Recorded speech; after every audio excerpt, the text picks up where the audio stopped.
Penyidik Polres Metro Tangerang ini keterlaluan banget. Selama setahun, mereka membiarkan begitu saja laporan penganiayaan yang dialami oleh Jemaat Persekutuan Oikumene Umat Kristen atau POUK Tesalonika Teluk Naga, Tangerang. Padahal, bukti udah ada, saksi mata, rekaman video jelas, bahkan korbannya termasuk anak di bawah umur. Tak puas diperlakukan seperti itu, Jemaat POUK pun melaporkan penyidik Polres Metro Tangerang Kota ke Divisi Profesi dan Pengamanan Polri atau Propam. Laporan dilakukan bareng bersama Lembaga Bantuan Hukum atau LBH Jakarta. Mereka juga melaporkan penyidik Polres Metro Tangerang ke Wasidik Polda Metro Jaya dan Kompolnas. Ketiga lembaga ini berwenang buat mengontrol dan memantau kinerja penyidik dan Polri. Aksi penganiayaannya sendiri terjadi pada 2024 lalu, saat Jemaat POUK melakukan ibadah Jumat Agung dan Paskah 2024 lalu. Menurut pengacara LBH, Khairul Anwar, ini jelas undue delay alias penundaan berlarut yang jelas melanggar hak atas rasa aman dan kebebasan beragama. Padahal, menurut salah satu jemaat, Michael Sihaan, aparat pemerintah harus serius menangani persekusi terhadap umat beragama. Pemerintah tidak boleh kalah dengan intimidasi masyarakat dalam menjamin kebebasan beribadah, ucapnya. Jemaat Gereja POUK Tesalonika harus bisa beribadah dengan nyaman dan tenang di rumah doa, lanjutnya. LBH Jakarta juga menyoroti bahwa kasus kayak gini nggak cuma soal aparat yang lalai, tapi juga kelemahan KUHAP yang udah 44 tahun nggak diupdate. Tidak ada norma yang tegas melarang undue delay pada saat penyelidikan, lanjutnya.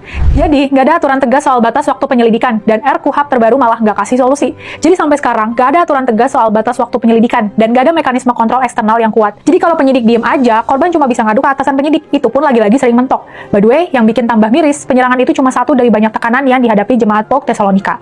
Sejak 2024, gedung yayasan mereka udah disegel Pemkab Tangerang. Alasannya karena nggak punya persetujuan bangunan gedung atau PBG. Pemerintah bilang ini urusan administratif, bukan pelarangan ibadah. Dan jemaat dipersilahkan pakai aula kecamatan sebagai gantinya.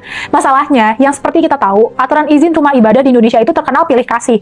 Mayoritas biasanya gampang ngumpulin syarat, 90 KTP jemaat sekitar, dukungan 60 warga, rekomendasi FKUB, izin dari Kemenak. Tapi kalau kelompok minoritas, sering mentok di tanda tangan warga atau rekomendasi yang nggak kunjung keluar. Padahal, POUK cuma mau pakai gedung itu sebagai rumah doa, yang secara aturan cukup punya PBG, bukan semua persyaratan berat kayak bangun gereja. Jemaat ngaku udah ngurus PBG sejak lama, tapi prosesnya rumit banget. Bahkan sempat diminta syarat teknis kayak pel banjir yang biasanya nggak makan waktu lama, tapi entah kenapa molor berbulan-bulan. Di lapangan, aula kecamatan yang disediakan juga jauh dari kata layak. Dan untuk acara besar seperti Paskah atau Natal, mereka harus kirim surat izin dulu. Itu pun beberapa kali, suratnya bahkan nggak dibales. April 2025, Paskah kembali jadi duka. Jemaat udah kirim surat sejak 15 April buat pinjem aula untuk Jumat Agung. Karena nggak ada jawaban, mereka akhirnya ibadah di gedung yayasan dengan rekomendasi Komnas HAM dan pengawalan polisi. Besoknya, segel kuning kembali dipasang di pintu rumah doa.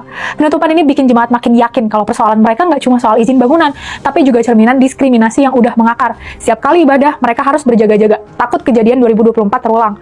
Kasus POUK Tesalonika jadi gambaran pahit gimana birokrasi, aturan berat sebelah, dan sikap permisif terhadap intoleransi bisa nyatu, bikin korban kehilangan hak dasarnya. Dan selama hukum tetap kayak gini, cerita miris seperti ini akan terus berulang. Ini saatnya negara hadir dan tindak tegas pelaku intoleran.